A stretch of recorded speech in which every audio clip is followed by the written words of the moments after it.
Hello guys, today in this video we will talk about you can say Dreo tower fan. So you should buy this product or not, and what are the major precautions you should take while using this product. Okay, so let's get started. So first of all, we will talk about this brand. Dreo is a very popular brand, and the brand is approx like 23-year-old brand. Okay, and their product is really amazing, and you can see they have different kinds of fan towers, and all fan towers comes with different kinds of features like auto swing, and you can like speed control and sound, you can like sound cancellation. So there are so many features. You can control your fan also with using your mobile, and there are lots of features. Okay, so definitely you can make a purchase, there is no problem, and you can make a buy, and the brand is 100% good, and you can see the ratings of the product is really amazing. Okay, so without any issue you can make a purchase, there is no problem, you are not going to regret after purchasing product. Definitely you are going to get you can like a good product. Okay,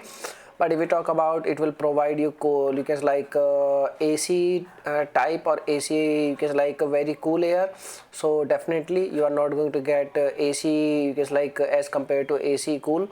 So this is only a fan tower, and you are going to get only air, you are not going to get cool air. Okay, so that's it. Okay, so thanks for watching this video, and if you have any experience with this brand, please share your thoughts in our comment box. Your comment is a real review. Okay, bye bye, thank you.